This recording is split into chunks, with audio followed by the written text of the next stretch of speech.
सगळ्यात मोठी आणि दुःखद बातमी, प्रख्यात अभिनेत्री रीमा लागू यांचं निधन झालंय।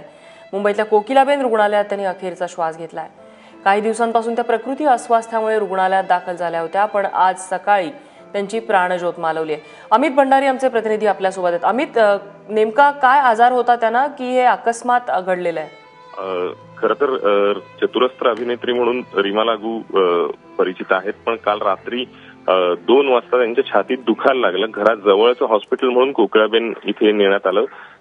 घरच्यांकडून जे कळतंय आता पहिल्यांदा पहिली जी माहिती, प्राथमिक माहिती आपल्या हाती येते त्याच्यानुसार त्यांना मॅसिव्ह कार्डियक अरेस्ट असं कारण पुढे केलेलं आहे। तीव्र हृदयविकाराचा झटका असं सांगण्यात येतंय। थोड्या वेळात वैद्यकीय माहिती आपल्याला रुग्णालयातून कळली तर ती नक्कीच प्रेक्षकांपर्यंत पोहोचवू आपण। पण या सगळ्यातला सगळ्यात महत्वाचा पुन्हा एकदा ऐरणीवर आलेला मुद्दा, दिवस रात्र काम करणं आणि त्या सगळ्या गोष्टींमध्ये पुन्हा एकदा प्रकृतीची हेळसांड होणं हा मुद्दा पुढे येतोय।